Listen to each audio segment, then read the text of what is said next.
안녕하세요. 중학생 딸아이를 키우고 있는 40대 가정주부입니다. 엊그제 옆집에 새로 이사를 왔는데 그 집 엄마랑 어쩌다 이런저런 수다를 떨게 되었거든요. 그러다 문득 작년에 있었던 일이 생각나서 이렇게 이야기하러 왔네요. 남편과 저는 사내 커플로 만났어요. 남편의 대시로 만나기 시작해서 2년 정도 사귀었지요. 솔직히 당장 가진 건 없는 남자였지만 성실하고 무엇보다 능력 있는 사람이라서 그거 하나 바라보고 결혼까지 결심했네요. 결혼을 하고 1년 만에 아이를 가졌어요. 원래는 좀 더 자리를 잡고 아이를 가지려고 했는데 그게 계획대로 되질 않았네요. 당시만 해도 산후조리원이 제법 비쌌거든요. 그래서 비교적 가까이 사시는 시어머니께 부탁을 드렸는데 손자도 아니고 손녀라서 봐주기 싫다 하시대요. 그 일로 남편하고 어머님 사이가 아주 틀어졌어요. 사실 저희 친정부모님은 시댁에 비하면 훨씬 먼 지역에 살고 계셨고 농사도 지으셨기에 염치불구하고 시어머니께 먼저 여쭤봤던 거거든요.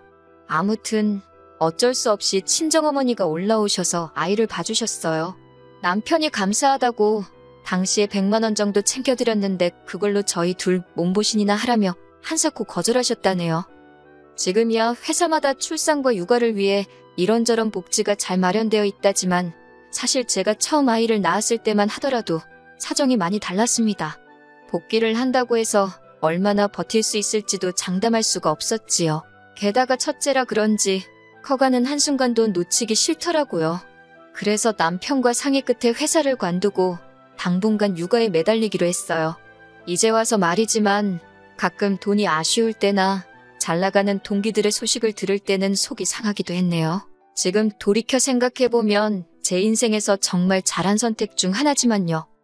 딸이 초등학교에 들어가고 나자 여기저기 돈 들어갈 때가 많더라고요. 기왕이면 좋은 것만 해주고 싶은 게 부모 마음 아니겠어요? 그래서 다시 직장을 알아보기 시작했는데 8년의 공백을 뛰어넘고 복귀를 한다는 게 쉬운 일이 아니었어요. 어쩔 수 없이 지인들에게 제 스스로 구직 중이라는 소문을 내기 시작했습니다. 20대였다면 부끄러워서 그런 소리는 못하고 다녔을 텐데 이것도 엄마가 돼서인지 그런 생각은 안 들더라고요. 아무튼 그러다 한 여자 선배로부터 연락을 받았습니다. 그 선배도 애 낳고 키우느라 회사를 나왔다가 지금은 창업 준비를 하고 있다며 저더러 같이 해볼 거냐 물어왔지요. 결과부터 말씀드리자면 거절할 이유가 없었기에 좋다 했네요. 그리고 지금이야 어느 정도 자리도 잡았지만 그때 진짜 선배랑 저 아줌마 둘이서 뭘 좀 해보려고 얼마나 애를 썼는지 지금도 그때만 떠올리면 너무 고생을 해서 그런가 눈물부터 난다니까요. 이후로 남편도 남편대로 잘 풀리고 제 사업도 조금씩 자리를 잡아가고 딸은 딸대로 건강하게 잘 자라주니 뭐 크게 걱정할 게 없었습니다. 그리고 저희는 10년 만에 소위 강남에 입성하게 되었어요. 하지만 그때부터였습니다. 10년 가까운 세월을 아들 하나 못 낳았다며 저를 무시하고 제 딸을 거들떠도 안 보시던 어머님이 어찌나 아는 체를 하시던지요. 맹추인 줄 알았더니 언제 이렇게 돈을 모았냐? 그렇게 우리 뭐 하나 사주는 법이 없더니 너네만 이렇게 잘해놓고 살라 그랬냐? 집이 널찍하니 좋다. 앞으로 서울에 오면 이 집에서 있으면 되겠다. 평소에도 워낙 시부모님이 생각 없이 말하는 편이라 그때도 그냥 나오는 대로 말씀하시는구나 생각하고 심각하게 받아들이지 않았습니다. 남편도 그랬다고 하더라고요. 그런데 이게 웬걸 시부모님 특히 어머님께선 정말 한 달에 한두 번씩은 꼬박꼬박 저희 집에 오기 시작하셨지요. 어디가 조금이라도 안 좋다 싶으면 무조건 강남 가야겠다고 강남 병원 가야 된다고 아주 죽는 소리를 하시면서 오셨는데 오시면 일주일까지도 머물다 가셨어요. 그리고 저희 일정은 조금도 신경 써주지 않으셨고요. 특히 제 경우에는 어느 정도 사업이 자리를 잡은 이후로는 주로 집에서 업무를 보고 있었거든요. 어차피 주된 거래처가 해외에 있었고 온라인으로 일이 이루어지다 보니 가능한 상황이었어요. 덕분에 딸에게도 소홀하지 않을 수 있었고요. 그렇다 보니 제가 집에 있다고 해서 갑자기 오신 어머님의 수발을 3일이고 일주일이고 들 수 있다는 건 아니었네요. 하지만 어머님은 그런 제 사정은 전혀 개의치 않으셨어요. 오히려 한 번은 영상 미팅을 하고 있는데 막무가내로 방에 들어와서는 어디 좀 데려다 달라고 하신 적도 있고 제 계약서를 냄비 받침 대신 쓰시기도 하셨으니까요. 결국 이런 상황을 반년 가까이 겪고 더는 견딜 수가 없던 제가 남편에게 힘들다고 털어놓았어요. 병원 때문에 오시는 거면 당일날 일 보고 내려가시라고 하고 태워다 드리고 그러는 것도 더는 못하겠다고요. 솔직히 무슨 시골 깡촌에서 오시는 것도 아니고 저희 시부모님 지하철 잘 되어 있는 광역시에 사시거든요. 그런데 매번 강남질이 운운하시면서 저 운전시키신 것도 솔직히 알면서 속아드린 거나 마찬가지였어요. 남편도 한숨을 한번 쉬더니 저 편할 대로 하랍니다. 그러면서 자기가 봐도 어머님이 지나치셨다며 진작에 자기가 어떻게 조치를 취했어야 하는데 그러지 못해서 미안하다 하대요. 하지만 얼마 후 여지없이 어머님은 머리가 아파서 내일 강남 올라간다며 밤늦은 시간에 통보하듯 연락을 해오셨습니다. 저는 저나 남편 둘 다 내일 시간이 안 되니 병원 조심히 왔다 가시라 했어요. 그러자 어머님께선 그러면 병원 날짜를 바꾼다 하시길래 안 되겠다 싶어서 솔직히 말씀드렸습니다. 병원만 왔다 가시는 거면 뭐 편하실 대로 하시라고요. 그런데 이제 저희 집에서 며칠씩 있다 가시는 건 안 된다고 엄연히 제 사무실이기도 해서 더는 어려울 것 같다고요. 그렇게 어머님과의 문제는 일단락되는 줄 알았습니다. 남편 말이 어머님께서 남편에게 전화를 걸어 한참 재험담을 하시더래요. 지가 뭔데 내 아들 집 가지고 유세냐 뭐냐, 걔네 엄마도 못 오게 했냐 어쩌냐. 듣다 못한 남편이 장모님은 그렇게 자주 오시지도 못하시고 그리고 이 집은 우리 둘 집이지 자기 집이 아니라고 했답니다. 그러자 어머님께서 여우 같은 거한테 홀렸다며 아들도 못 낳는 게 뭐가 좋다고 데리고 사냐고 그러시더래요. 이 일로 10년에 걸쳐 서서히 회복되던 어머님과 남편의 관계가 다시 틀어졌고요. 그런데 그 일이 있고 몇 개월 지났을 무렵이었습니다. 뜬금없이 신우한테 연락이 왔더라고요. 신우는 남편보다 위로 3살이 많지만 저희보다 결혼은 늦게 했지요. 애도 저희보다 늦게 가져서 저희 딸보다 어린 아들을 하나 키우고 있었고요. 남편과 신우 사이는 좋을 것도 나쁠 것도 없었달까요? 일단 신우가 시집을 저 밑에 지방으로 갔던 터라 거리상 멀어서 명절에 시댁에서 보는 게 전부이기도 했고 남편이 신우 남편, 그러니까 자기 매형을 꽤나 불편해했거든요. 저는 신우 남편이랑 이야기 나눌 일이 많이 없었으니까 잘은 모르겠는데 남편 말이 묘하게 사람을 깔아내리며 대화를 한다나요? 아무튼 남편이 싫다는데 제가 옆에서 가깝게 지내라고 할 일도 아니었고 그런 신우에게서 연락이 왔으니 반갑다기보다는 무슨 일인가 싶어서 놀랐다는 게 더 정확한 표현이겠네요. 신우는 전에 없이 살살 제 눈치를 살피듯 잘 지냈냐, 어떻게 사냐, 자기는 사는 게 힘들다, 뭐 한마디로 괜히 아쉬운 소리를 하더라고요. 듣다 못한 제가 신우에게 혹시 할 이야기가 정확히 뭐냐고 물었습니다. 그제서야 신우가 본론을 꺼내더라고요. 혹시 당분간 시조카를 저희 집에서 봐주면 안 되겠냐고요. 생각지도 못한 신우의 말에 솔직히 당황하면서 동시에 어이가 없었지요. 갑자기 시조카를 왜 저희 집에 맡기려는 거냐니까 애가 학교에서 공부를 잘 못한다며 강남 쪽으로 보내면 좀 낫지 않을까 그런 생각이 들더래요. 시조카를 저희 집에 맡기면 일단 자기도 직장 다니면서 돈도 벌 수 있고 그러면 자기도 저희 부부처럼 강남으로 올 수 있을지 누가 아냐고요. 솔직히 말도 안 되는 핑계다 싶었고 시조카를 맡아주는 건 엄두도 안 났지요. 하지만 저는 일단 남편하고 상의해보겠다 했어요. 당장이라도 안 된다고 말하려고 했고 머리로는 절대 안 된다고 생각했지만 또 오죽하면 엄마가 자식을 떼어놓을 생각을 했을까. 신우도 엄마니까 좋은 환경에서 애를 키우고 싶어 저런 소리를 하겠지. 그런 생각도 들고 그러니 또 매정하게 안 된다고 딱 자르기가 그렇더라고요. 일단 남편이랑 이야기나 해보자 그렇게 생각했습니다. 하지만 역시나 남편의 반응은 제 예상 그대로였어요. 남편이 말도 안 되는 소리를 한다며 어떻게 남의 집 애를 키우냐고요. 그리고 솔직히 남편까지 싫다는데 제가 설득을 하고 뭐 그렇게까지 하고 싶지는 않았습니다. 그래서 이튿날 신우에게 안 될 것 같다고 알렸네요. 저희도 맞벌이다 보니 딸 하나 챙기는 것도 힘에 부칠 때가 있다고 시조카까지는 어려울 것 같다고요. 저는 이렇게 대화가 잘 마무리된 줄 알았습니다. 신우도 잘 알아들은 듯 했고요.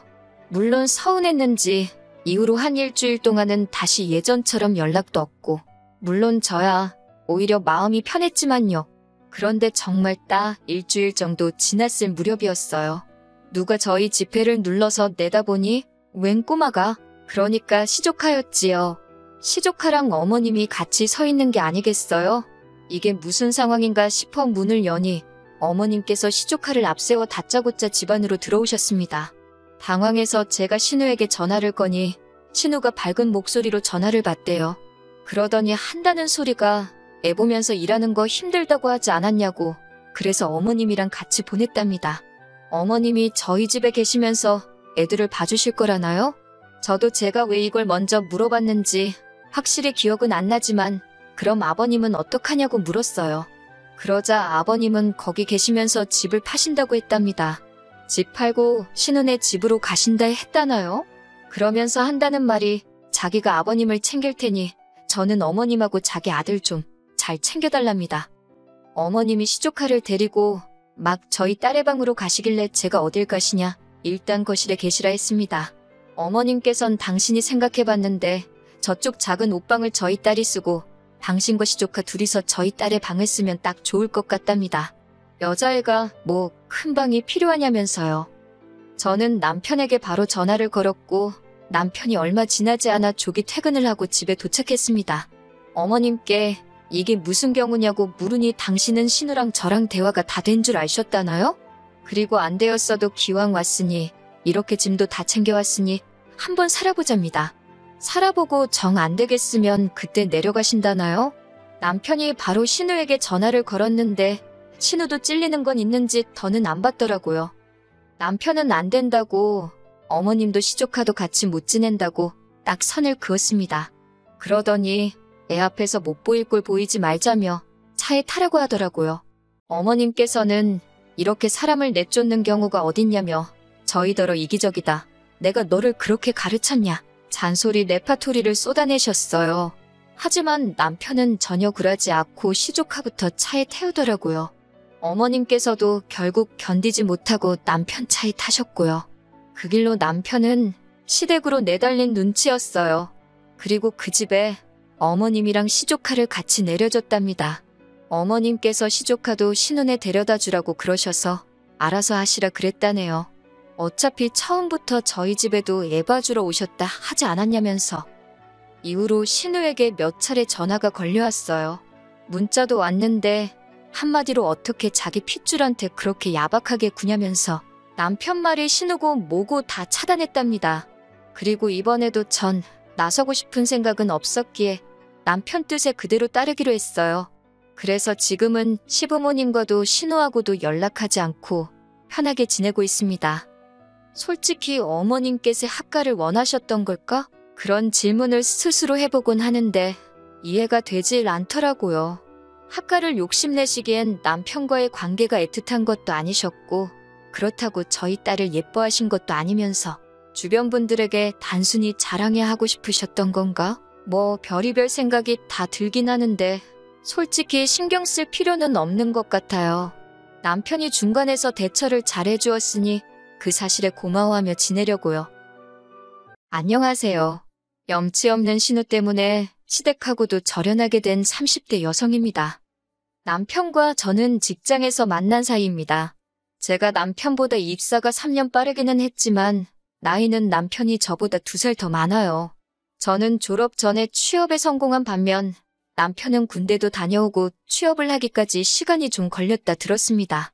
아무튼 결혼 전까진 같은 은행지점에서 일을 했는데 식을 올리고 얼마 지나지 않아 제가 외국계 금융권으로 이직을 했네요. 사실 저희가 결혼을 하기까지 그 과정이 쉽지만은 않았습니다. 경제적으로 여유 있는 저희 부모님과 그렇지 못한 시댁의 사정 때문이었어요. 일단 저희 친정부터 이야기하자면 친정아버지는 지금은 은퇴하셨지만 대기업 상무까지 지내셨지요. 친정어머니 역시 지금은 아니지만 최근까지 법률사무소에서 아르바이트처럼 일을 하시며 경제활동을 하셨고요. 저희 부모님 자랑 같아서 하나씩 전부 다 열거하긴 그렇지만 솔직히 말해서 당신들 노후 준비는 탄탄하게 되어 있습니다. 덕분에 감사하게도 저는 주변 친구들처럼 부모님에 대한 부양의무라던가 그런 부분에 있어서는 자유로운 편이에요.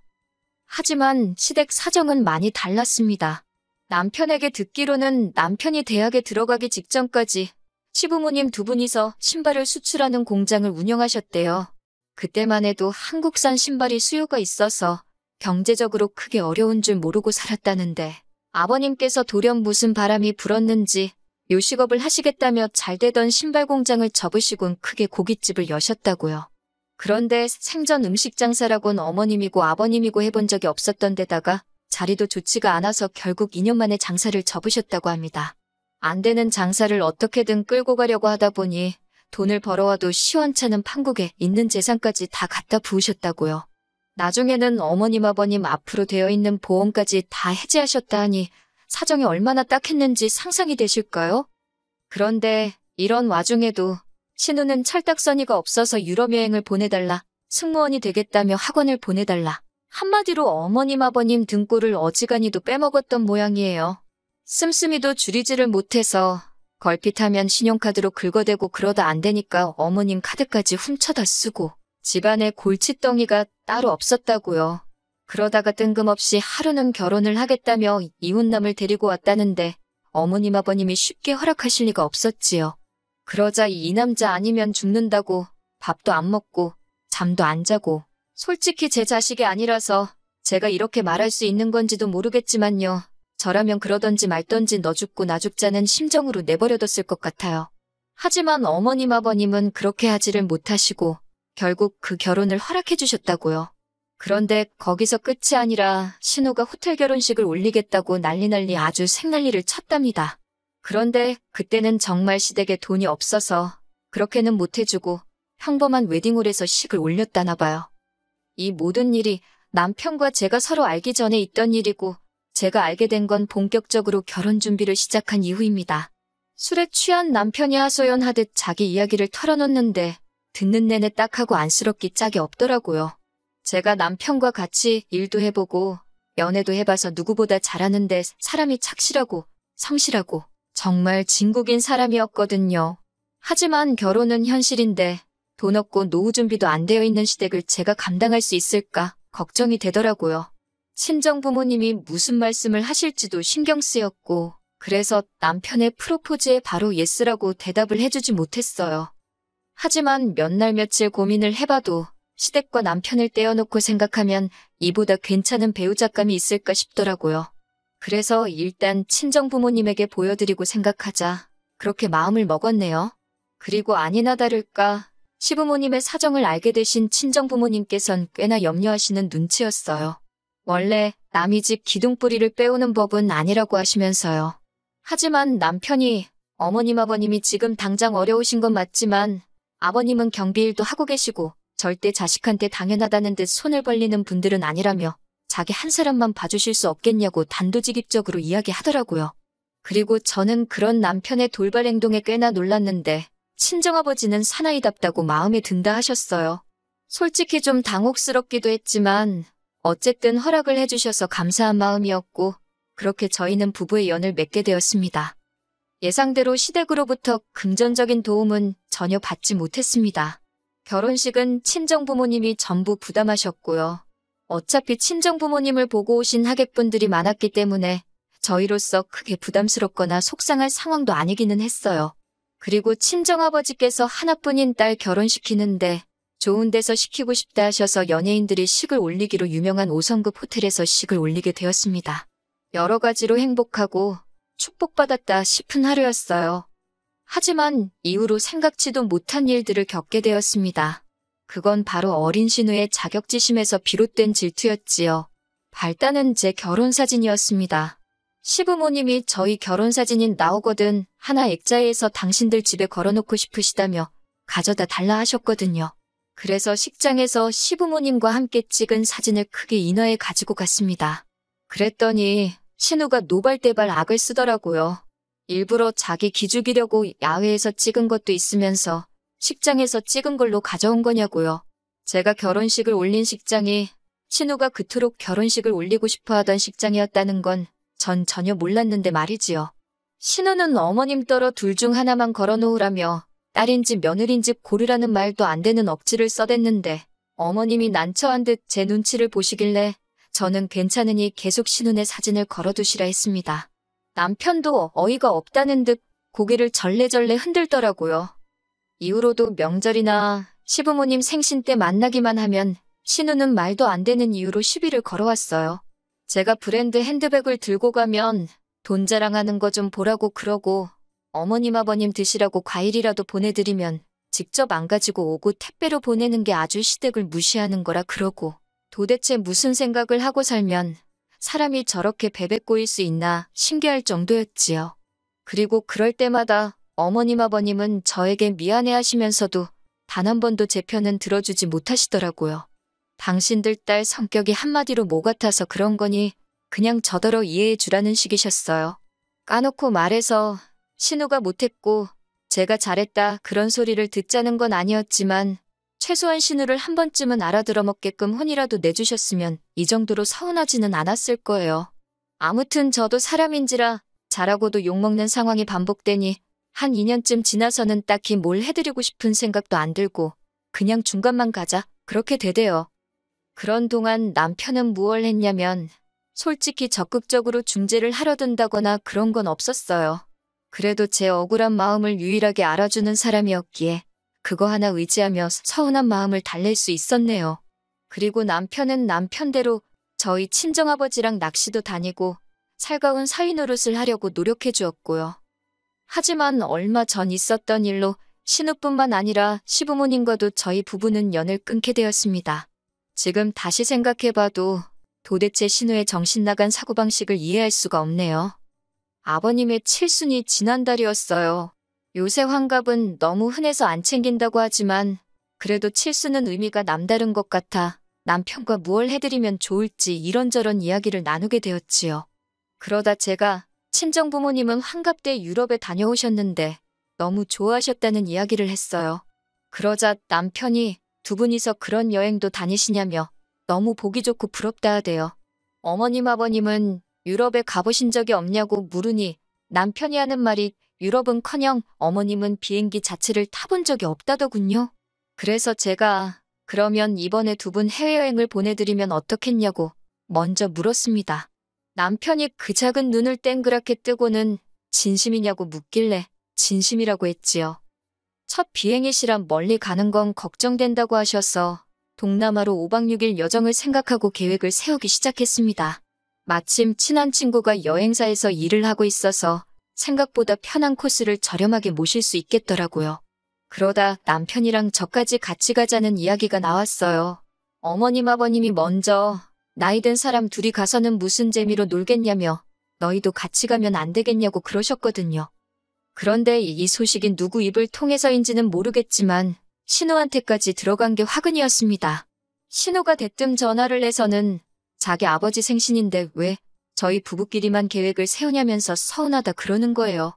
자기한테 한마디 언질이라도 해줬으면 얼마나 좋았겠냐고. 그래서 제가 아가씨한테 부담될까봐 말 안 했다고 그렇게 서운해할 줄 몰랐다 했어요. 그리고는 지금 예상 경비가 이 정도는 들 것 같다 이야기하며 아가씨네가 반을 부담할 수 있겠냐고 물었습니다.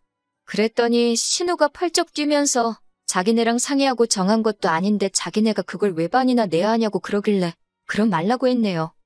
처음부터 신우네에게 돈을 받을 걸 염두에 두고 계획한 여행도 아니었기에 신우의 그런 반응이 어이없긴 했어도 기분이 나쁘고 그런 건 없었습니다.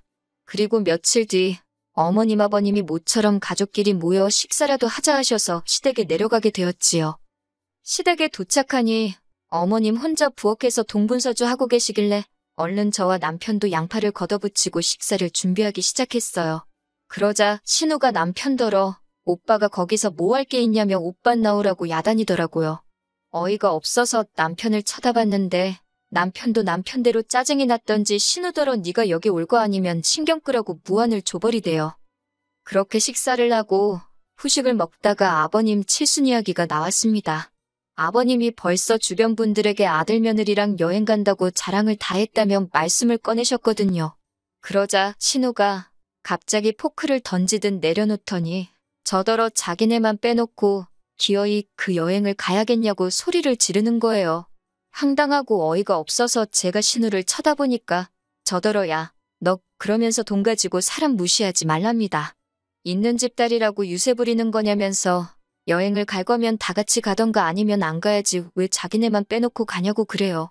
그래서 제가 아가씨한테도 물어보지 않았냐 그랬더니 돈 보태기 싫다 하지 않았냐 그래놓고 웬 억지냐니까 저더러 왜 어머님 아버님 건 내주고 자기네 건 안 내주냐입니다. 어처구니가 없어서 억지도 이런 억지가 어디 있나 싶더라고요. 그런데 그때 어머님께서 저더러 잠깐 보자 하시대요. 그래서 부엌으로 따라가니 저더러 미안하다 하시면서 그냥 어머님 아버님 말고 신우네 데리고 여행을 갔다 오랍니다. 당신들 여행 보내주려고 한돈으로 신우네를 데리고 가라나요?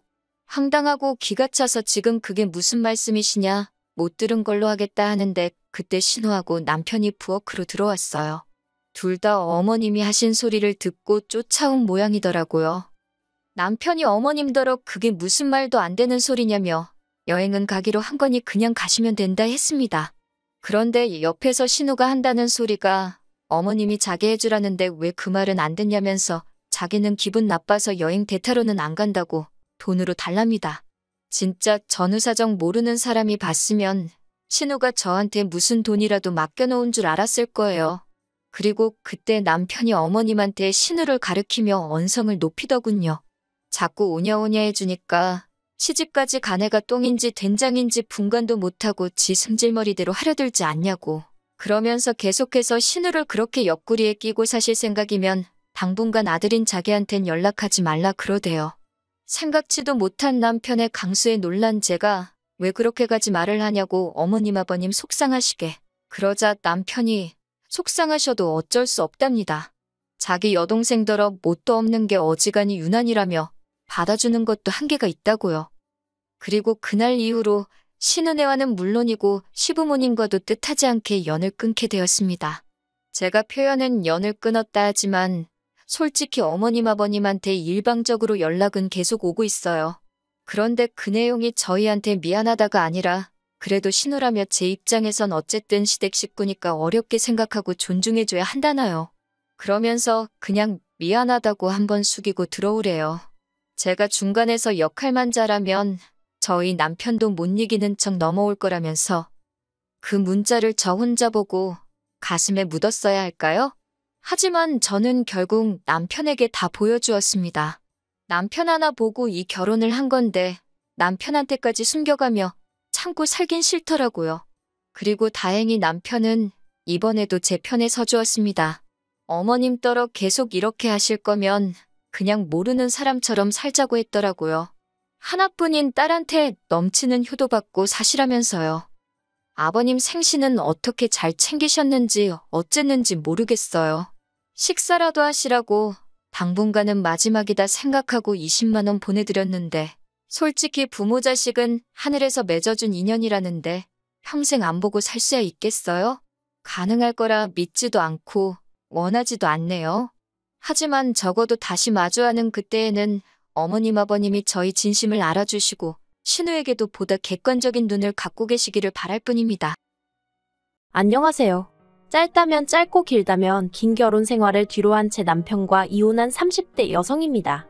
가난이 자랑은 아니지만 죄도 아닌데 시부모님도 남편도 절 어찌나 무시하던지 몇몇 주변 지인들은 제가 이런 이야기를 하면 치사하고 더러워도 비위 맞추고 사는 게 여자 팔자라며 저더러 참고 살라대요. 하지만 바보 같은 실수는 한 번이면 족하잖아요.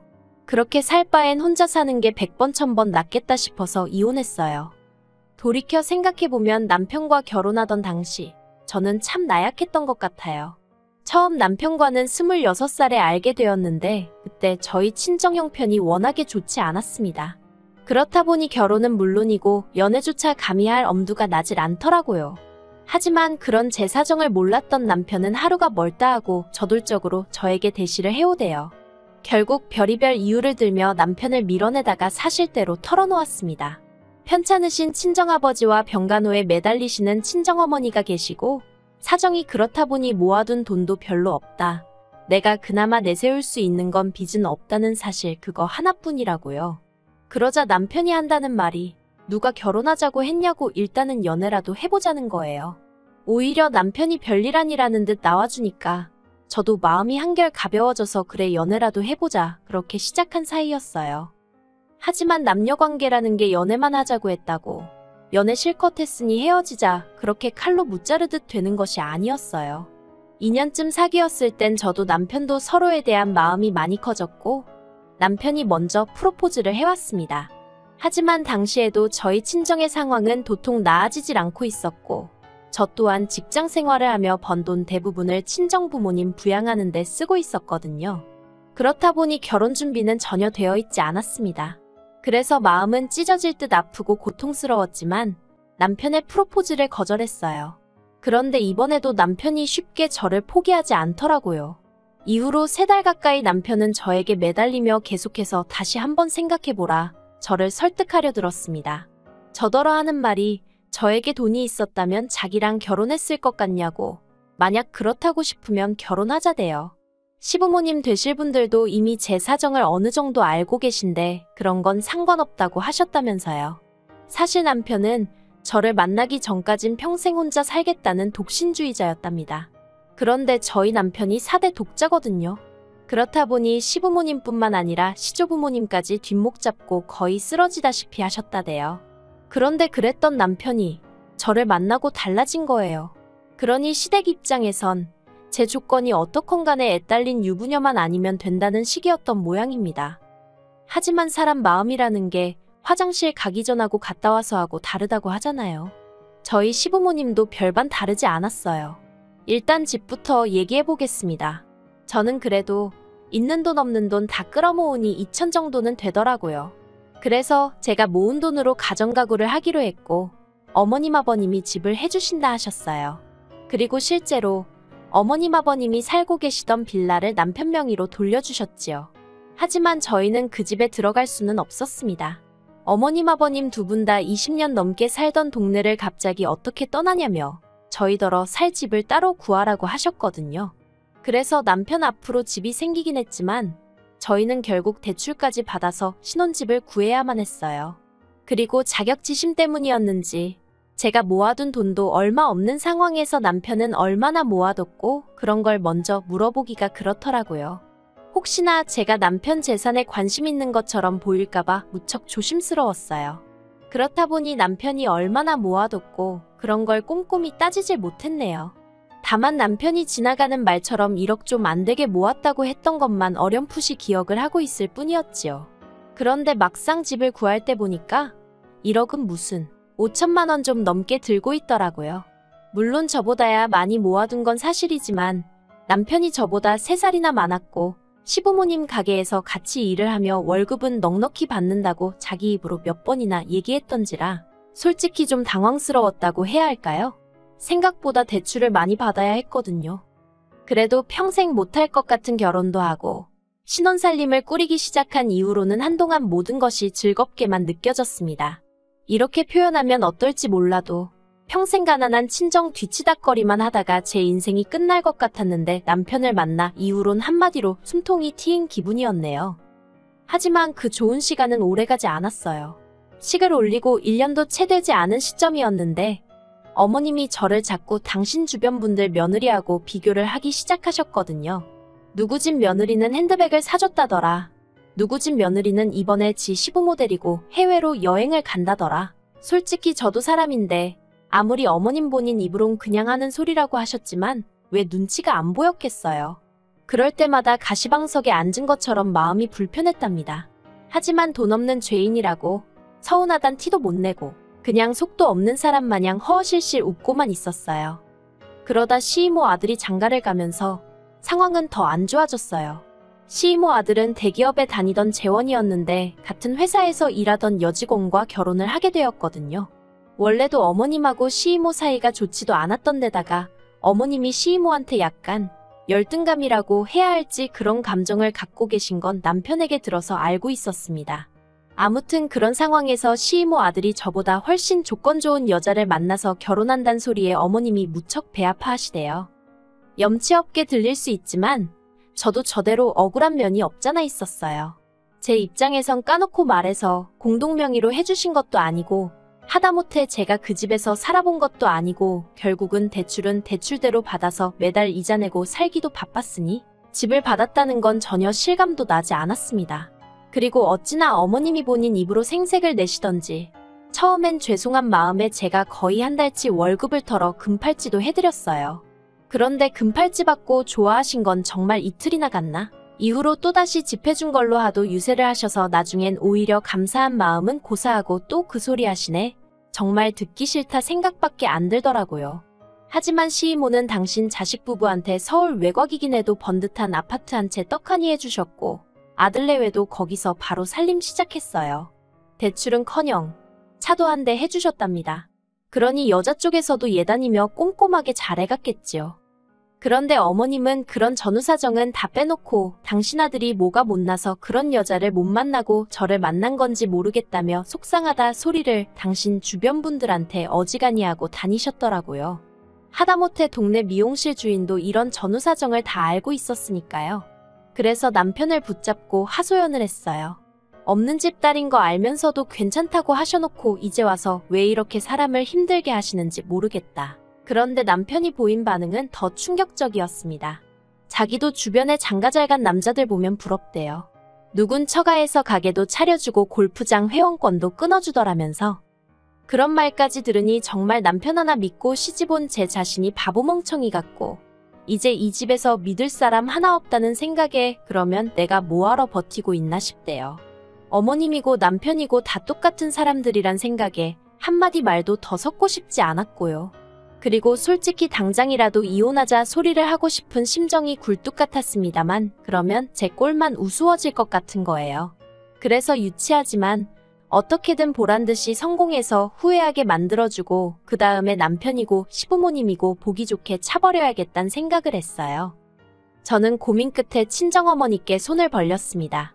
참고로 친정부모님께 재산이라곤 두 분이 살고 계신 집 한 채가 전부였고 어느 누구보다 그 사실을 잘 알고 있었기 때문에 정말 죄송한 마음이었어요. 그래도 친정어머닌 줄곧 제가 시어머니한테 인정받지 못하는 이유가 다 당신 때문이라 생각하셨기에 제 부탁을 두말 않고 들어주시대요. 집을 담보로 대출 5천만 원을 받아주셨거든요. 그리고 저는 그 돈으로 작은 사업을 시작했습니다. 원래 다니던 직장은 출판사였고 거기서 편집일을 담당했었는데 일을 하면서 언젠가 기회가 되면 도전해볼 요량으로 제 나름대로 사업 아이템을 구상해 놓은 게 있었거든요. 그리고 그때부터 하루에 4시간도 못 자가면서 일을 해나갔어요. 남편은 제가 사업을 한다는 걸 우습게 생각했기에 직장을 관두는 걸 반대하더라고요. 아예 자기 등골에 빨대를 꼽기로 작정을 한 거냐는 막말도 서슴지 않으면서 말이에요. 그래서 결국 직장은 직장대로 계속 다니고 대신 출근 전 출근 후에 사업의 시간을 써야만 했습니다. 뿐만 아니라 집안일도 조금이라도 밀렸다 싶으면 허파에 바람들었다며 어머님까지 단박에 쫓아오셨기에 정말이지 어느 것 하나 배려받지 못했고 도움도 받지 못하며 그저 악으로 깡으로 버텨야 했어요. 그리고 그렇게 해가 바뀌고 1년 넘는 시간이 흘렀을 무렵이었습니다. 옛말의 하늘은 스스로 돕는 자를 돕는다더니 그 말이 맞더라고요. 이제 더는 못 버티겠다고 생각하던 시기에 생각지도 못한 기회가 찾아왔어요. 당시 저는 앞으로 딱 20곳의 회사만 더 만나보겠다. 그리고 그 중에 아무도 내 회사에 투자해주지 않겠다고 하면 더는 미련 갖지 않고 사업을 접겠다고 작정을 한 상황이었습니다. 그런데 7번째로 만난 회사에서 투자를 하겠다고 연락을 해왔대요. 당시 20곳의 회사들 중 절반하고만 미팅을 가진 상황이었는데 말이지요. 이후로 제 회사는 무려 3곳의 대기업으로부터 투자를 받게 되었습니다. 꿈인지 현실인지 얼떨떨한 상황에서 하루가 다르게 회사가 성장해 나가기 시작했어요. 그리고는 심지어 언론의 주목을 받고 대한민국을 대표하는 상도 받게 되었네요. 제가 무슨 사업을 하는지 정확히 말씀드리긴 어려워요. 워낙 국내에서 드문 사업 모델이다 보니 아직 여러 가지로 조심스러워서요. 그리고 마침내 남편과 이혼을 결심했던 날이었습니다. 어머님, 아버님 그리고 남편까지 집으로 모이라 했어요. 할 이야기가 있다고요. 그때도 저희 시부모님이나 남편 다들 제가 무슨 사업을 하는지 관심도 없었고 제대로 알지도 못하는 상황이었지요. 그런 사람들을 모아놓고는 제 회사가 나온 잡지와 신문들을 들이밀었습니다. 처음엔 황당해하던 시부모님도 남편도 이내 꼼꼼히 내용을 읽어보기 시작하더니 금세 태도를 달리하더라고요. 특히 어머님이 보이신 반응은 가관이었습니다. 당장 좀 전까지도 차려놓은 것도 없으면서 시부모를 오라가라 하느냐고 있는 대로 짜증을 내셔놓고는 대뜸 저더러 그동안 고생 많이 했겠다며 수고했다 하시는 게 아니겠어요? 아버님도 언젠가 제가 사고 한번 제대로 칠 줄 알았다면서 잡지며 신문기사를 당신 핸드폰으로 찍으시고 지인한테 전화하시고, 그리고 무엇보다 남편이 보인 반응은 어이가 없었어요. 그러면 이제 자기는 뭘 하면 되냐는 거예요. 자기가 대표를 하고 저더러 경영을 하면 되겠다면서. 제가 황당해서 당신이 왜 대표를 하냐고 물었더니 원래 사업 같은 건 대표가 남자라고 해야 사람들이 신뢰를 갖는다나요. 어이가 없어서 그럴 일은 없을 거라고 딱 잘라 말했습니다. 제가 이렇게 다들 모이라고 한 건 오늘 남편과 이혼한다는 말을 하려고 그런 거란 말을 덧붙이면서 말이에요. 그러자 어머님이 그게 무슨 소리냐면서 뜬금없이 무슨 이혼이냐고. 이제 사업도 잘 풀렸는데 그러면 잘 살 생각을 해야지 이혼이 말이나 되냐면서 목소리를 높이셨습니다. 아버님도 저더러 여자가 이혼 소리 하는 거 아니라고 어른들 모셔놓고서는 별말 같지도 않은 소리를 한다면서 화를 내셨지요. 그리고 이내 남편이 제 손목을 잡아 끌고 안방으로 가자대요. 그렇게 방문이 닫혔고 전 팔짱을 낀 채로 남편을 가만히 쳐다봤어요. 그리고 제 속내를 파악하지 못한 남편은 갑자기 이러는 이유가 뭐냐면서 대화로 풀자는 거예요. 그래서 제가 풀고 말고 할 것도 없다고, 단지 당신과 결혼하고 난 이후로 지금까지 거진 3년 가까이 가난한 친정을 뒀단 이유로 얼마나 내가 무시를 당했냐고 그 시간이 떠오른다고 했어요. 그리고 그 시간 덕분에 내가 여기까지 올 수 있었던 것 같다며 남편에게 고맙다고 했지요. 남편은 이혼은 절대 못한다 하면서도 이혼하면 사업의 절반을 자기한테 줘야 하는 건 알고 있냐며 이죽거렸어요. 부부 생활 기간에 일군 사업인 만큼 절반은 자기 몫이라면서요. 하지만 남편이 보탬이 된 것도 전혀 없었고, 하다못해 사업을 시작하게 된 자금마저 친정어머니에게 빌려서 상환하였으니, 그리고 무엇보다도 남편에게 이혼 이야기를 꺼냈을 땐 이미 법적으로 반년 이상 알아보고 만일의 경우를 대비해 조치도 다 해놓은 상황이었거든요. 그래서 남편이 뭐라고 떠들건 간에 걱정이 전혀 되질 않았어요. 그리고 결국 1년여의 지리한 싸움 끝에 저희는 이혼을 했습니다. 남편은 이혼 소송 중에 제 재산을 알게 되었고 그 절반이 자기 몫이라며 억지를 썼지만 남편 쪽 변호사도 고개를 내저을 만큼 남편이 기여한 바가 하나도 없었거든요. 결국 남편 쪽 변호사가 두어 차례 바뀌기까지 했지만 결과는 달라지지 않았어요. 제가 이겼고 오히려 위자료로 얼마 안 되지만 받았지요. 그리고 남편은 제 변호사 비용까지 부담하게 되었는데 2중 3중으로 돈이 나가게 생겼다며 끝까지 저더러 양심이 있으면 얼마 정도는 보태라는 헛소리를 하대요. 당연히 안 보태줬지요. 그리고 지금 저는 전에 없이 자유롭게 그리고 열정적으로 살고 있습니다. 물론 어머님처럼 전후 사정은 생각지도 않고 이혼녀라고 손가락질하는 사람들도 있지만 한편으론 많은 사람들로부터 새로운 출발을 응원받고 있기도 해요. 그리고 저는 더 이상 가난하단 이유로 움츠러들어서 할 말도 못하는 바보가 아니거든요. 저는 이제 제 능력을 믿기에 앞으론 꽃길만 걷게 될 거라고 확신합니다. 안녕하세요. 눈에 넣어도 아프지 않을 딸 하나를 키우고 있는 30대 여성이에요. 오늘 제가 이렇게 펜을 들게 된 건 작년에 있었던 일을 털어놓고 싶어서입니다. 남편과는 제가 28살이 되던 해 지인의 소개로 만났습니다. 남편과 만나기 전 드세고 고집 센 남자랑 연애를 한 적이 있었는데 그때 심적으로 고생을 많이 했어요. 그래서 쑥스러움을 타면서도 착한 심성을 가진 남편에게 처음부터 호감을 느꼈지요. 남편은 남편대로 좋고 시름이 분명한 제 성격이 마음에 들었다고 하더군요. 저희는 그렇게 서로의 부족한 점은 채워주고 좋은 점만 봐가며 3년이란 시간을 연애했습니다. 이후로 부부의 연도 맺었고요.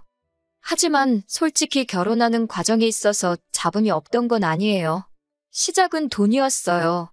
처음 결혼 이야기가 나왔을 때 어머님 아버님께서 5천만 원을 보태주신다 하셨습니다. 친정에서는 1억을 해주네. 그런 소리가 나오고 있었고요. 하지만 이때까지만 하더라도 양쪽 집이 똑같이 할 필요가 있냐. 능력되는 집이 더해주면 고마운 거지. 적어도 저는 그렇게 생각했어요. 그리고 1억은 당연히 큰 돈이지만 5천도 적은 돈은 아니잖아요. 그래서 얼마건 간에 정말 감사하다고 생각했지요. 그런데 결혼식을 코앞에 두고 어머님께서 말을 바꾸셨습니다. 해주기로 한 돈은 아주버님에게 급한 일이 있어서 먼저 그쪽에 보태주셔야 한다고요. 친정에서도 이 소식을 듣고 그러는 법이 어딨냐며 급기야 이 결혼 물리라 하시대요. 저도 솔직히 어떻게 해야 할지 부모님 말씀을 따르자니 남편과 저 두 사람 사이는 너무 좋고 정말이지 어느 쪽으로든 결정을 내리기가 쉽지 않았어요. 그런데 그 무렵 제 몸 상태가 좋지 않아 설마 하는 마음으로 테스트를 해봤는데 임신을 했더라고요. 만나는 내내 조심하다가 결혼 이야기가 본격적으로 진행되면서 방심을 했던 게 문제였던 거지요. 제가 임신을 한 바람에 파혼도 못하고 시댁은 시댁대로 이제 뭐 어쩔 거냐 식으로 나오고 남편은 미안하다 하고 친정 부모님은 기뻐하시면서도 속상해하시고 여러 가지 혼란스러운 감정 속에서 저희는 부부의 연을 맺을 수 있었어요. 남편에게는 위로 3살 많은 결혼한 아주버님이 있었는데 이 아주버님으로 말하자면 단언컨대 집안의 골칫덩어리입니다. 사람이 못되고 그런 건 아닌데 못났어요. 성실하지도 않고 능력도 없는데 욕심만 많아요. 제가 이렇게 표현하는 데는 다 그럴 만한 이유가 있습니다. 남편이 말하기를 아주버님은 대학을 졸업한 후 한 번도 제대로 된 회사 생활을 한 적이 없대요. 대신 걸핏하면 사업을 하겠다며 여기저기 들쑤시고 다니기가 일쑤였다고요. 그런데 사업도 돈이 있어야 할 거 아니에요? 그런데 장남이란 이유로 어머님 아버님께선 그런 아주버님을 매번 옆에 끼고 도셨고 그 사업 자금도 다 대주셨답니다. 저희에게 주신다 약속하셨던 5천만 원도 그렇게 사업 자금으로 쓰였던 거더군요. 밑빠진 독에 물 붓기도 아니고 그뿐만이 아니었습니다. 저희가 결혼식을 올리던 당시 아주버님과 형님은 어머님 아버님 댁에 얹혀 살고 있었어요. 이것도 진짜 한심하다고 생각이 들던 게 아주버님은 그래도 결혼할 때 어머님이 옛날 빌라긴 해도 집도 한 채 해주셨대요. 근데 그마저도 재산이라고 담보로 잡고 대출을 받아서 진작에 날려먹었다고요. 들으면 들을수록 저런 아주버님과 제 남편이 한 형제라는 게 믿기지 않을 정도였지요.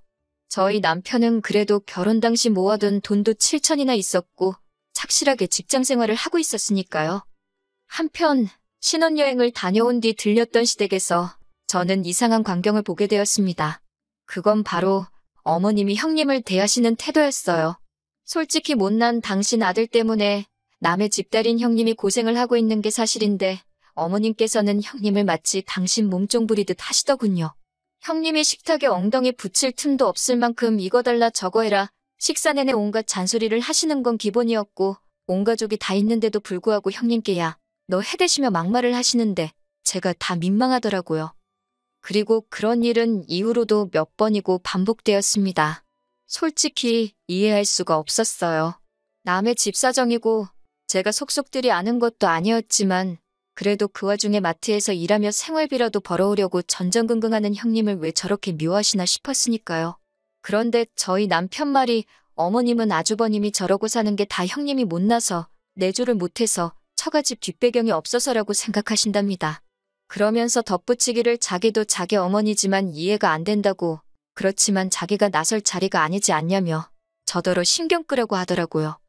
전 속으로 저 꼴을 당하며 얼마나 더 같이 살라나 그런 생각을 했는데 아니나 다를까 결국 제가 이 곽씨 집안으로 시집 온 지 2년째 되던 해 아주버님과 형님이 이혼을 했습니다. 어느 정도 예상은 했던 탓에 크게 충격적이진 않았지만요. 그리고 이때만 해도 그 이혼이 저에게 영향을 끼칠 거라곤 조금도 생각하지 못했네요. 이후로 형님의 소식은 당연히 들을 길이 없었고 아주버님은 달라진 바 없이 어머님 아버님과 계속해서 같이 살았습니다. 그리고 이때부터 어머님께서 걸핏하면 저를 부르기 시작하셨어요. 처음에는 손녀가 보고 싶으니 데리고 오라던가 그런 핑계를 대셨는데 나중에는 올 때 반찬 좀 해오라던가 와서 애는 당신이 봐줄 테니까 빨래를 하라던가 노골적으로 저를 예전 형님 부리듯 하시려는 게 눈에 보이더라고요. 하지만 저는 솔직히 결혼할 때 크게 도움을 받은 것도 아니었고 그렇게 형님처럼 굽신거리며 살 생각은 없었지요. 그래서 손녀가 보고 싶으시면 어머님께서 저희 집으로 오시라 했고 반찬은 저희도 사 먹으니 해드리기가 어렵다. 같이 사드릴 거냐 하며 대부분의 것들을 정중하게 거절해 나갔습니다. 어머님께서 급기야 저처럼 대바라진 애는 처음 봤다며 형님은 그렇지 않았다고 저와 형님을 비교하기까지 하셨는데 제 입장에선 비교를 당해서 기분이 나빴다기보다는 그러게 왜 그 괜찮은 분을 그렇게 괴롭히셨냐고 따져묻고 싶은 마음이 더 강하대요. 형님과 제가 무슨 돈독한 우애를 쌓고 그런 건 아니었지만 그래도 같은 여자로서 며느리로서 솔직히 보기가 안쓰러웠던 게 사실이거든요. 그런데 작년 초 어느 순간부터 어머님이 저에게 꽤나 잘해주기 시작하셨어요. 호칭도 둘째에서 작은 아가로 바뀌었고 꼭 집어 말할 수는 없는데 제 기분을 맞춰주려고 노력하시는 것 같았달까요. 그러다 어버이날이었습니다. 딸애를 데리고 남편과 함께 시댁에 갔는데 어머님, 아버님 그리고 아주버님까지 괜히 제 눈치를 살피는 것 같더라고요. 뭔가 하고 싶은 말이 있는데 뜸을 들이는 것도 같았고 견디다 못한 제가 먼저 물어볼까 하다가 그냥 나도 모르겠다 하고 가만히 있었습니다. 그랬더니 결국 점심을 먹고 나서 어머님께서 저와 남편을 부르더니 이야기 좀 하자더군요. 도대체 무슨 이야기를 하시려고 이렇게 분위기를 잡나 그 생각으로 자리에 앉으니 단도직입적으로 할 이야기가 있다며 어머님이 먼저 말문을 여셨습니다. 얘기는 충격적이었어요. 아주버님한테 애가 있답니다. 그리고 애 엄마는 이혼한 형님이라고요.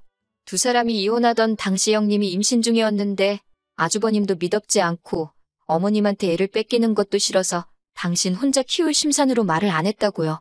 그런데 좋은 사람을 만나 재혼하기로 했다며 올 초에 연락을 해왔더래요. 자기는 이제 못 키우니까 아주버님더러 데려가서 키워달라면서요. 거기까지도 충격적이었는데 어머님께서 하시는 말씀이 그런데 지금 아주버님이 만나는 여자분이 있답니다. 어디서 크게 식당하는 부모를 둔 다소곳한 아가씨라나 그래서 그 아가씨랑 아주버님을 꼭 결혼을 시켜야겠는데 얘가 딸렸다고 하면 아가씨가 시집을 오겠냐며 저희더러 아주버님 애를 맡아달랍니다. 어차피 저희 딸보다 어리니까 아들 하나 낳은 셈 치면 되는 거 아니냐고요. 저는 처음에 어머님이 가당치도 않은 말에 어이가 없어서 거의 넋이 나가 있었습니다. 아주버님은 옆에서 등신마냥 미안하다 소리만 하고 있는데 진짜 저런 인간 애를 형님은 뭐 한다고 낳았나 싶을 정도였어요. 책임도 못 질거면서 낳은 형님도 미워지고 그래도 지 새끼라고 데려오곤 싶은데 키우기는 싫은 건가 싶어서 아주버님도 또라이 같고 그렇다고 다른 아들한테 떠넘기려는 어머님도 제정신이 아닌 것 같고 이건 뭐 누구 하나 멀쩡해 보이는 사람이 없더라고요. 남편도 남편대로 어머님께 제정신이냐고 내가 형 애를 왜 키우냐며 소리를 지르대요. 어머니더러 집에서 일도 안 하시지 않냐. 그러니까 어머니가 키워주라고 그러면서요. 그랬더니 어머님이 다 늙어서 내가 왜 그런 고생을 하냐면서 하지만 저는 딸이랑 아주버님 네 조카랑 얼마 차이도 안 나고 나이도 젊은이 하려고 마음만 먹으면 못할 것도 없지 않냐입니다. 그러면서 무조건 못한다 하지 말고 일단 한 6개월이라도 해보래요. 그래도 이 집 장손인데 데려와야 할 거 아니냐고. 실제로 형님이 저희가 안 데려가면 어디 보육원 같은 데다 맡기겠다고 그랬답니다. 결국 그날 한바탕 고성이 서로 오가고 저와 남편은 먼저 집으로 돌아와 버렸어요. 차 안에서 내내 서로 아무 말도 안 했습니다.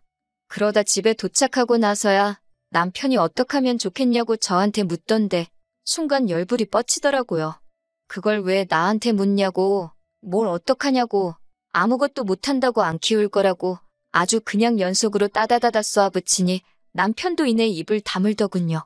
그 애가 우리 집으로 오는 순간 당신 이혼남 딱지 다는 줄 알라고 내 딸도 다신 안 보여줄 거라고 소리를 치니 그런 일은 없을 거라며 말실수한 거라고 미안하답니다.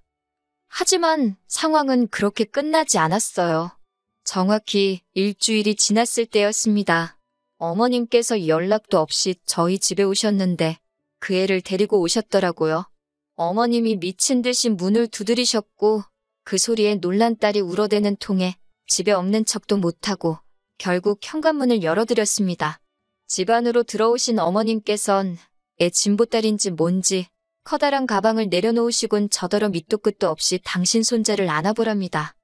그런데 아침 운동을 간다고 나갔던 남편이 돌아왔습니다. 남편이 어머님을 보더니 별꼴을 다 본다며 한숨을 쉬더라고요. 어머님께선 대번에 남편더러 지 부모한테 별꼴이 뭐냐고 트집을 잡으셨지만 그런 게 귀에 들어올 리가 없었지요. 남편은 그러니까 얌전한 형수를 그렇게 괴롭혀서 나가게 만들더니 왜 우리더러 어머니가 싼똥을 치우라는 거냐며 화를 냈습니다. 그러자 어머님은 다시 한번 남편의 말본세를 트집 잡으셨고 남편은 그런 어머님께 경찰 부르기 전에 애 데리고 나가시라 하대요. 그러면서 저와 딸을 바라보면 남편이 말하기를 여기가 내가 지켜야 하는 가정이라고, 어머니는 지금 내 가정이 깨지기를 바라는 사람 같다며 제발 내버려두라고요. 그러자 어머님께서도 자리에 주저앉으셔서는 그럼 이 핏덩이도 아니에요. 두들도 지난 애였어요. 하지만 핏덩이라 부르셨으니 이 핏덩이를 두고 어쩌면 좋겠냐입니다. 보다 못한 제가 부모가 다 죽은 것도 아니고 아주버님이 버젓이 살아있는데 왜 어머님이 그걸 걱정하시냐고 아주버님더러 키우게 하라 했습니다. 그 아가씨도 알 건 알고 시집을 와야지. 그러다 제2의 형님 꼴 나는 거 아니냐고요. 그러자 아들인 남편이 뭐라 할 때는 가만히 계시던 어머님이 갑자기 눈에 쌍심지를 켜시고는 이게 다 저 때문이랍니다. 제가 남편더러 애기가 불쌍하니까 우리가 키우자. 그랬으면 제 남편이 이렇게 못 키운다고 학을 뗐겠냐고요. 그러면서 당신은 며느리 복도 없답니다. 뭐 하나 자기 뜻 알아주는 물건이 없다나. 하지만 그런 말을 듣고 가만히 있을 제가 아니었습니다. 저도 지지 않고 저나 형님이나 시어머니 복은 뒤지게 없다고 받아쳐버렸지요. 결국 남편이 어르고 달래고 하도 내가며 어머님과 애를 택시에 태웠습니다. 남편이 어머님더러 한 번만 더 이렇게 막무가내로 오시고 하면 안 보고 살겠다고 창문 너머 이야기하더라고요. 아마 전후 사정을 몰랐던 택시기사분은 저희를 아주 후레자식으로 봤을 거예요. 하지만 뭐 그런 거 신경 쓸 때도 아니었고, 이후로 아주버님은 만나던 아가씨에게 사실 자기한테 애가 있다고 고백을 했답니다. 그리고 그 아가씨는 아주버님께 이별을 고했다대요. 나이 차이가 많이 나서 설마 싶었다며. 그런데 그렇게 헤어진 것도 어머님은 저희 탓을 하셨어요. 그게 다 저희가 당신 손자를 안 받아줘서 이렇게 된 거라며. 그러면서 제가 당신 두 아들 팔자를 다 망쳐놓은 세상에서 제일 나쁜 엑스라나요. 그리고 그 막말을 저희 남편은 다 듣고 있었기에 결국 시댁과는 인연을 끊게 되었지요. 그런데 두어 달 전 다시 한번 충격적인 소식을 듣게 되었습니다. 그래도 어머님이 당신의 유일한 재산이자 노후라며 지키고 있던 그 집을 담보로 아주버님의 새 사업에 또 투자를 해주셨다고요. 그리고 이번엔 아주머님 사업을 망한 게 아니라 아예 사기를 당했다며. 그래서 졸지에 방 2개 반전세로 이사를 간답니다. 남편이 정말 땅이 꺼져라 한숨만 푹푹 쉬어대길래 거의 취조하듯 물어서 알게 된 거예요. 그러면서 남편이 하는 말이 어머님이 남편더러 보증금하게 돈 좀 달라더랍니다. 하지만 자기가 단칼에 거절했다며 저한테 걱정하지 말라고요. 솔직히 지금도 마음이 편하지가 않아요. 어떻게 보일지 모르겠지만 그래도 남편과 어머님이 꾸준히 연락을 해오고 있었다는 사실이 모르겠어요. 현실적인 이런저런 상황이나 변수들을 생각하면 최소한의 연락은 주고받고 사는 게 맞지 싶다가도 안 보고 살기로 했으면 깔끔하게 안 보고 사는 게 맞는 거 아닌가 싶기도 하고. 하기사 천륜인데 그게 끊는다고 끊어지겠어요. 그저 제가 마음을 크게 갖고 남편이 현명하게 잘 처신해주기를 믿는 편이 속 편하겠지요. 그리고 이건 제 오지랖이겠지만 새해니까 덕담이다 생각하고 아주버님도 어머님도 하루빨리 정신 차리셨으면 좋겠습니다. 안녕하세요. 2년 전에 있었던 사연을 들고 찾아온 건 어제 우연히 전 남편을 길에서 마주쳤기 때문이에요. 얼굴이 참 딱하게 되었더라고요. 남편과는 지인을 통해 만났습니다. 남편은 자영업자였고 저는 평범한 직장인이었지요. 1년간 연애했고 별탈 없이 결혼까지 하게 되었습니다. 결혼 당시만 하더라도 남편하고 사이는 좋았어요. 그러다 사이가 틀어진 건 친정어머니가 사고를 당하시면서입니다. 자기 부모 안 불쌍한 자식이 어디 있겠습니까만 저희 어머니 정말 고생 많이 하셨거든요.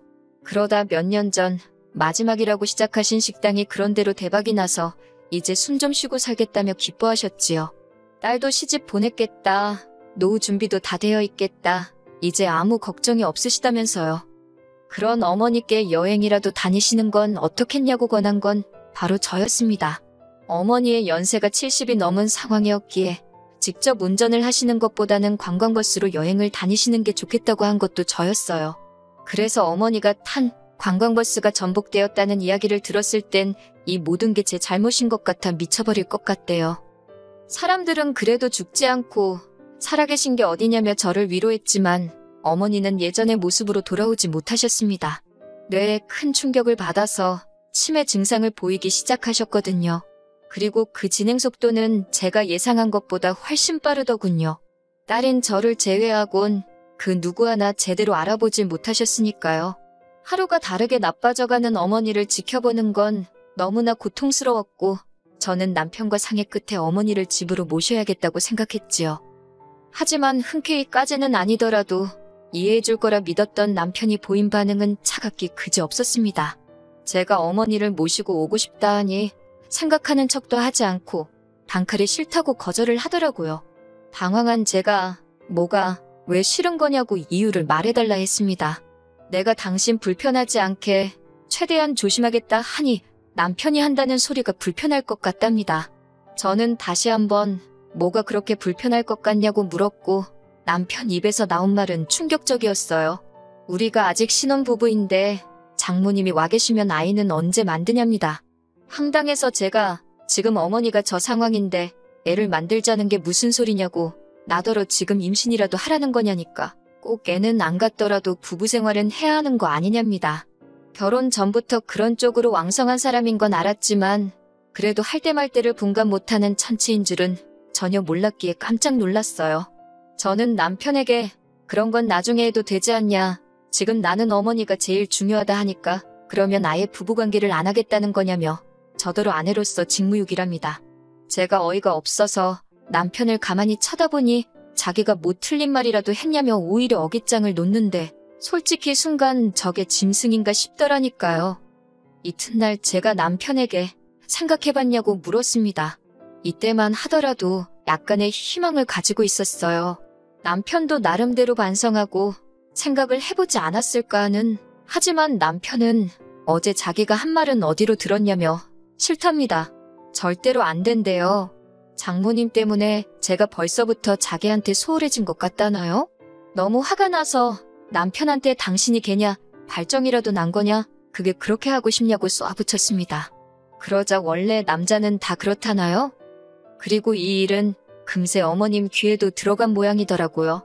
가뜩이나 심란해 죽겠는데 전화를 걸어오신 어머님이 대뜸한다는 소리가 요새 요양원이 그렇게 잘 돼 있다면서 저더러 걱정할 거 하나 없다 하시대요. 괜히 선무당이 사람 잡는 법이라며 제가 어머니를 돌보는 것보다 요양원에 맡기는 편이 훨씬 나을 거라고 거기 있는 선생님들이 훨씬 훌륭하다고요. 듣다 못한 제가 그러면 어머님이 나중에 아프셔도 요양원으로 모실 거냐고 물었습니다. 그러자 어머님께선 당황하신 목소리로 그건 또 그때 상황 봐서 정해야 하지 않겠냐고 그러셨어요. 제가 지금은 무슨 상황인데 저희 어머니를 자꾸 요양원에 모시라 하시는 거냐니까. 아니, 네 남편이 불편하다는데 뭐가 그렇게 말이 많냐고요. 그러면서 하신다는 소리가 집에 아픈 사람이 들어와 있으면 재수도 없고 어쩌고 저쩌고. 그리고 이제 저는 친정어머니 딸이 아니라 시어머니의 며느리고 남편의 아내랍니다. 최 씨 집안으로 시집을 왔으니 최 씨 집안 사람을 먼저 챙겨야 한다나요? 그리고 당신도 기다릴 만큼 기다렸다며 빨리 손주를 안고 싶다고.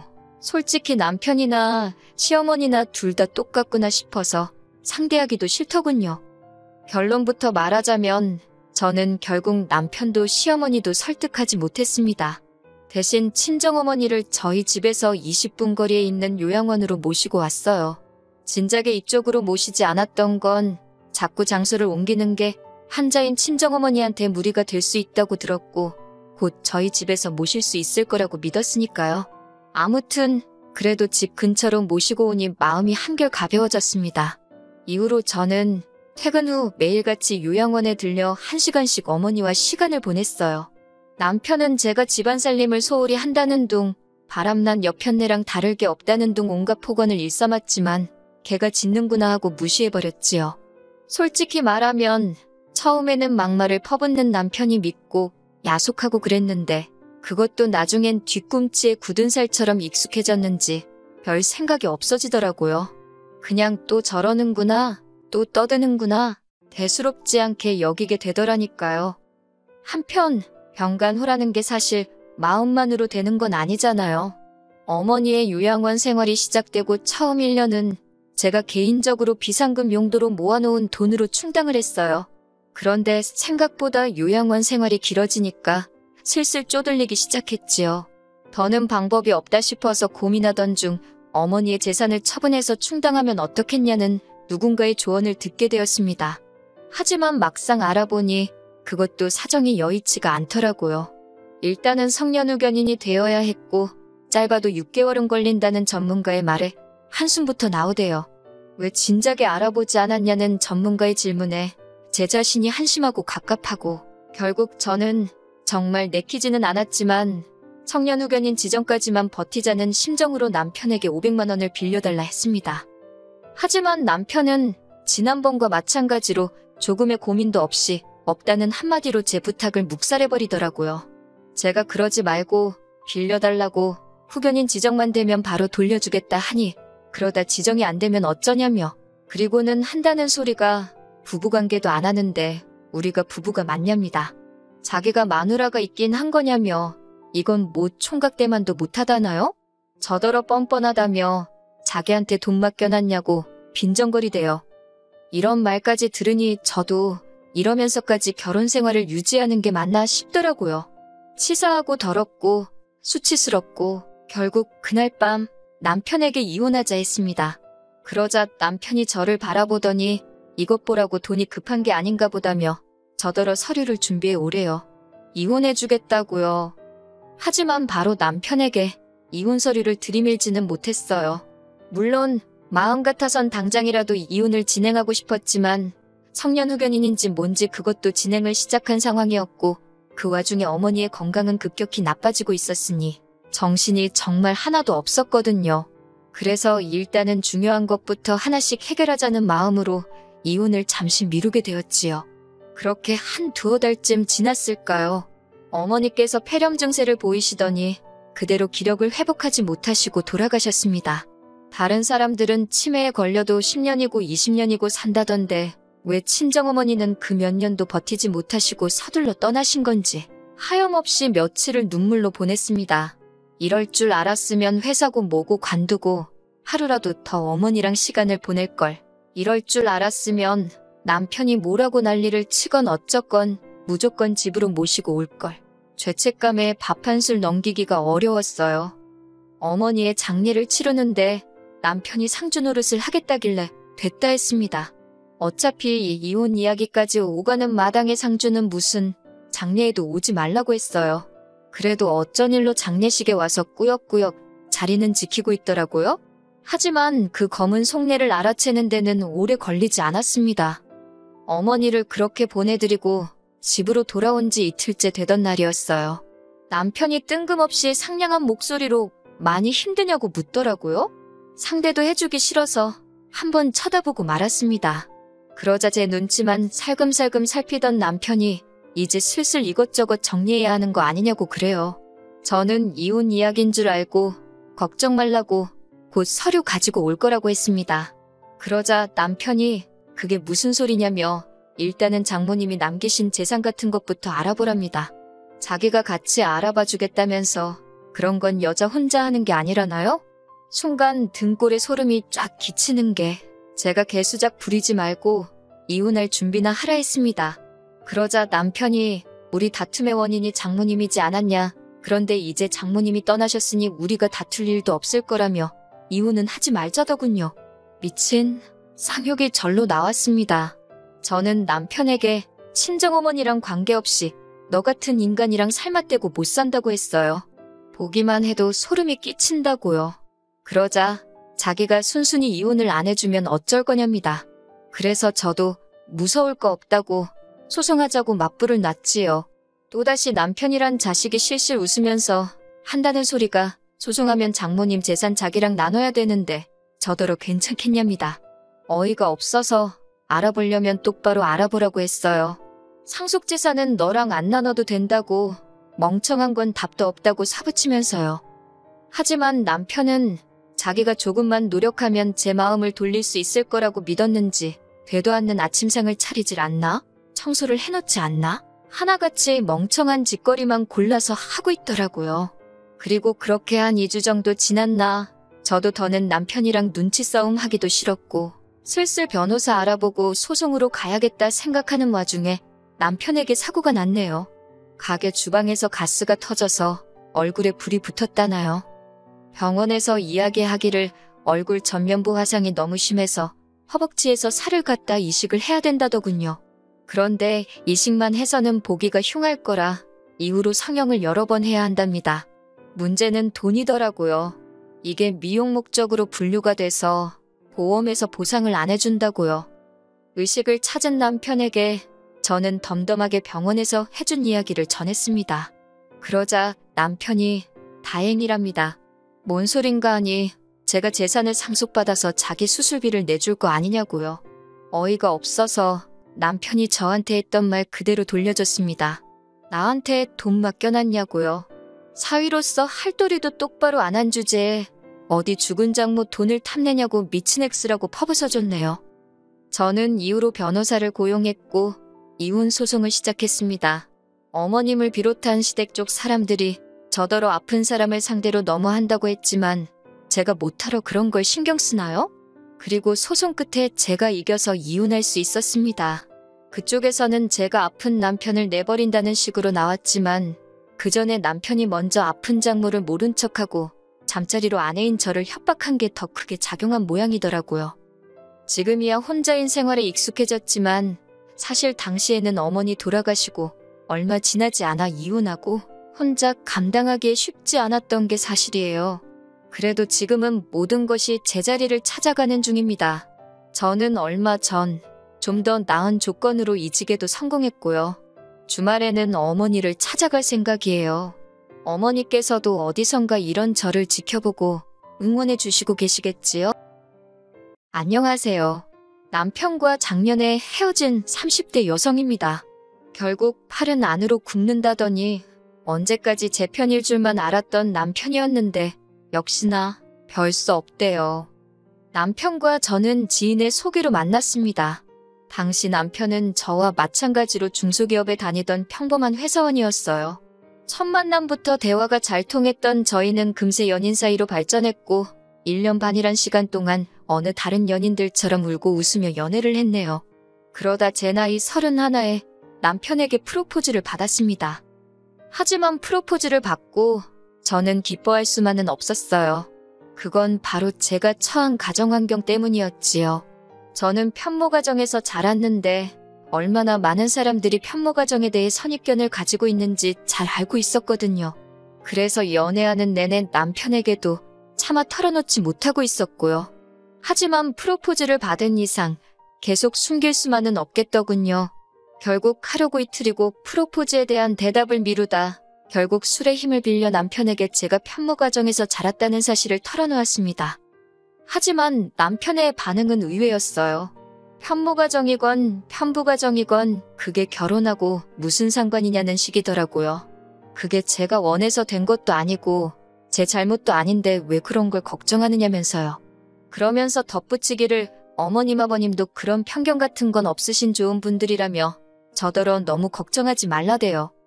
하지만 남편의 예상은 보기 좋게 빗나가 버렸습니다. 역시나 아니나 다를까 저는 어머님의 거센 반대에 부딪히고 말았지요. 어머님께서는 여자 혼자서 애를 키웠다는 사실이 다른 사람들은 어떻게 생각할지 몰라도 당신 눈에는 그다지 좋게만 보이지는 않는다며 찝찝해서 싫다는 표현을 쓰시대요. 생각지도 못한 어머님의 배려 없는 말씀에 너무 속이 상한 저는 저도 모르게 그만 눈물을 보였습니다. 그러자 오히려 남편이 먼저 나서서 어머님더러 그게 무슨 말씀이시냐며 자기야말로 어머니가 이렇게 편협하신 분인 줄 몰랐다고 실망이라고 한마디 하더라고요. 그러자 이번엔 아버님께서도 길거리에 멀쩡한 여자애들이 널렸는데 어디서 데려와도 하자 있는 애를 골라왔냐고 그제서야 순간 망치로 뒤통수를 한 대 맞은 듯 왜 이렇게까지 제가 인격적으로 모욕을 당해야 되나 싶더라고요. 그래서 제가 어머님 아버님더러 두 분 다 말씀이 너무 심하신 것 같다고 했습니다. 남편에게도 어머님 아버님이 좋은 분들이라고 해서 나름대로의 기대가 있었는데 몹시 실망스럽다고 차분한 목소리로 말했지요. 여기서 이렇게 욕먹고 있는 것 자체가 날 키워주신 어머니께 죄짓는 기분이라며 결혼 이야기는 없던 걸로 하자고요.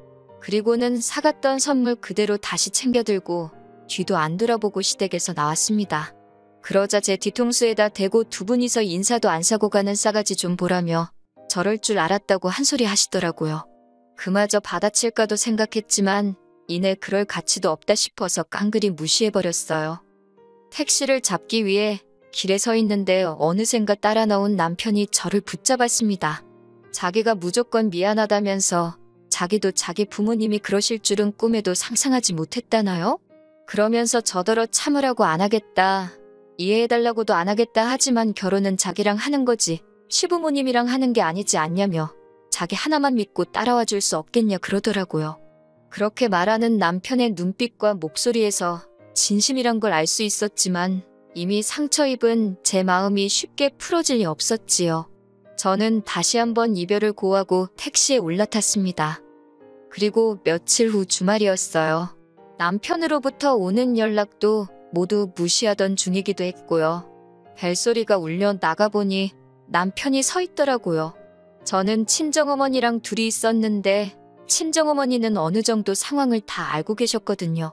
친정어머니께서 그래도 여기까지 왔으니 문은 열어주라 하셔서 문을 열었습니다. 그랬더니 남편이 아무 일도 없었다는 듯 과일 바구니랑 꽃다발을 내밀면서 보고 싶었다 그래요. 처음에는 천연덕스러운 그의 모습에 기가 차서 어이가 없었습니다. 그런데 이윽고 남편이 저희 어머니 앞에 무릎을 꿇더니 그날 일은 자기가 다시 한번 사과하러 왔다며 정말 죄송하다고 하대요. 자기 부모님이 그렇게 막무가내로 나올 줄은 몰랐다면서 장모님이 자기 좀 도와달라나요? 남편이 정말 저러다 땅을 파고 들어가겠다 싶을 만큼 머리를 푹 숙이고 연신 죄송하다 해대니 솔직히 마음이 너무 아프고 흔들리더군요. 그리고 남편이 돌아간 후 왜인지 눈물이 하염없이 쏟아지대요. 그 모습을 보신 친정어머니께서 저더러 그냥 결혼하랍니다. 막말로 시댁에서 난리를 쳐대도 저희 둘만 잘 살면 결국 저희가 이기는 거나 마찬가지라나요. 그렇게 친정어머니의 지지를 받으며 저와 남편은 부부의 연을 맺었습니다.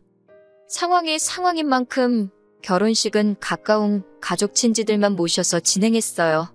외조부모님과 친정어머니가 5천만 원을 보태주셨지만 시댁에서는 당신들 입으로 땡전 한 푼 못해준다 하시길래 알겠다 했고요.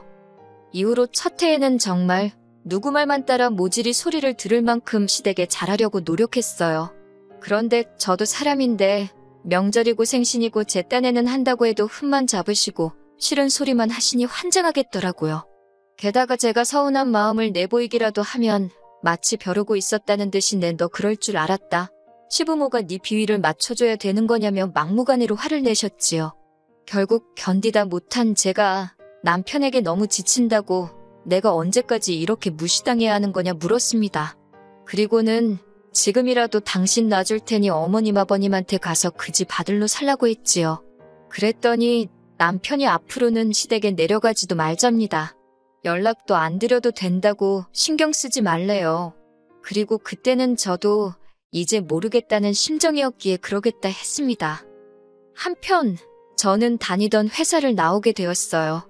제가 원해서 나온 게 아니라 회사가 부도가 나면서 어쩔 수 없는 선택이었네요. 처음에는 다른 회사로 이직을 할까 생각도 했지만 외조부모님과 친정어머니의 조언을 따라 작은 식당을 열었습니다. 제가 시댁에 연락을 드리진 않았지만 남편은 그래도 종종 연락을 하는 듯 했어요.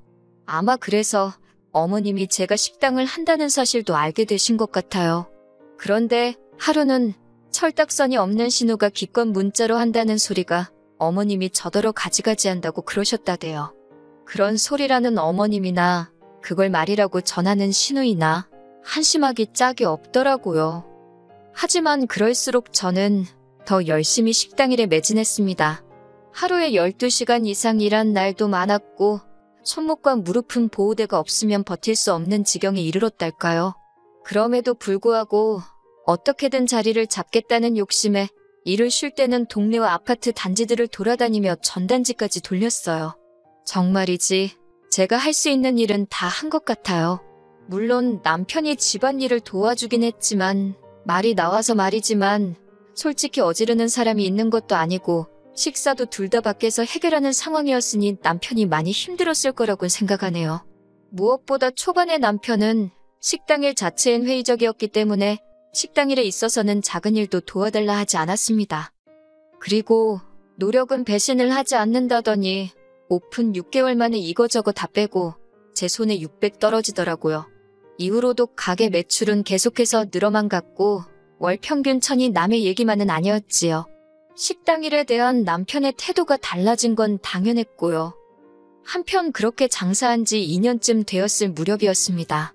하루는 남편이 뜬금없이 하지만 조심스럽게 어머님 아버님이 이제라도 저와 잘 지내고 싶어 하시는 눈치라며 언제 한번 밥이라도 먹으러 가자는 거예요.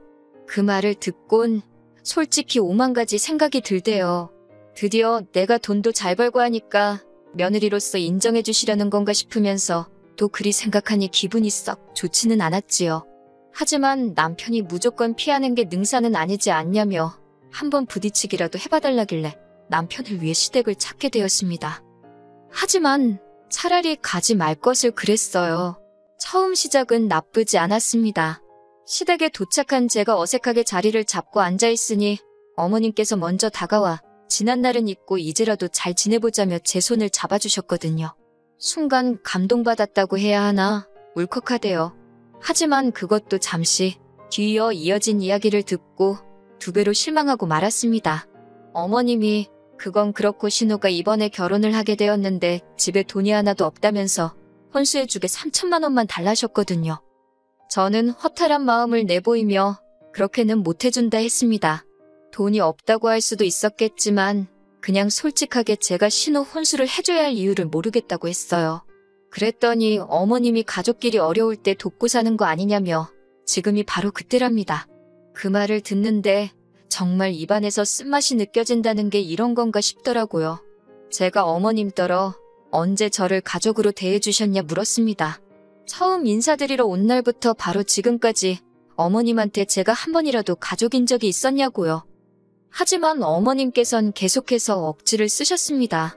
저더러 결혼할 때도 아무것도 안 해오지 않았냐면서 이제라도 해준다 생각하면 아까울 것도 없겠다면서 이쯤 되니까 저도 할 말 다 해야겠다 싶어서 어머님은 뭐 하나 저 해주신 거 있냐고 따졌습니다. 어차피 시작부터 어머님 저 싫어하셨고 반대하셨고 아무것도 안 해주시지 않았냐고 그래놓고 제 돈 탐내시는 거 너무 염치 없고 뻔뻔하시다 했어요. 그러자 이번엔 신우가 나서서는 자기는 처음부터 저희 결혼에 반대하고 그런 거 없었으니까 그냥 자기 혼수 좀 해달라나요? 제가 신우한테 아가씨가 중간에서 쓸데없는 말 전달하고 그런 거 내가 모를 줄 아느냐고 정말 어머님도 그렇고 아가씨도 그렇고 나보기 부끄럽지도 않냐고 쏘아붙였네요. 하지만 무엇보다도 제가 실망했던 건 예전과는 다른 남편의 태도였어요. 이번만큼은 남편이 어쩐 일로 제 편을 들어주지 않더라고요. 그렇다고 제가 있는 데서 어머님 편을 든 것도 아니지만 남편이 중립을 지키려 했다는 사실 자체가 솔직히 제 입장에선 탐탁지 않았고 실망스럽기도 했지요. 결국 시부모님과의 화해는 물 건너갔고 그렇게 집으로 올라오는 길이었습니다. 아까부터 아무 말도 없던 남편이 저더러 이 정도 했으면 된 거 아니냐고 그래요. 무슨 소리냐니까 어머님 아버님이 결혼할 때 반대해서 제 가슴에 한이 맺힌 건 알겠지만 이제 우리 먹고 살만해졌고 시간도 많이 흘렀는데 이참에 해달라는 그깟 3천만 원 해주고 서로 잘 지내면 안 되겠냐 그러더군요. 그동안 자기 중간에서 너무 힘들었다면서 자기를 봐서라도 이번만큼은 어머님 말씀대로 해달라나요? 그 소리를 듣는데 내가 그동안 살부대 끼고 살던 남자가 이 남자 맞나 싶더라고요. 제가 진심이냐 물으니까 자기가 그동안 처가에 잘하지 않았냐고 그러니 이번만큼은 저도 한 번만 참아달라나 어쩐다나. 결국 이튿날 제가 남편더러 그냥 이혼하자 했습니다. 부부의 연을 맺은 지 3년 만에 제가 남편더러 집에서 나가달라 한 거예요. 언젠가 시부모님으로부터 진짜 며느리로 인정받으면 혼인신고를 하려고 했는데 그 순간만큼은 인정해주시지 않은 게 그게 그렇게 감사하대요. 그리고 지금은 남남이 된 지 어느덧 반년이 지났습니다. 아무래도 제가 장사를 하고 있기도 했고 남편도 어딘지 잘 알고 있으니 무턱대고 남편 연락을 피할 수만은 없어서 잘 어르고 달래서 어렵게 헤어졌어요. 솔직히 지금도 남편은 잘 지내냐 뭐하냐며 쓸데없는 이유로 연락을 해오곤 하는데 마음 같아선 무시해버리고 싶지만 혹시나 해코지를 하진 않을까 걱정도 되고 해서 조심스럽답니다. 솔직히 다시 누군가를 만나서 사랑할 수 있을 것 같지는 않아요. 그러고 싶지도 않고요. 그저 제가 이만큼 자리 잡고 살 수 있을 때까지 묵묵히 믿고 도와주신 어머니 그리고 외조부모님과 함께 오래오래 건강히 행복하게 살 수 있으면 좋겠다는 그 마음뿐입니다.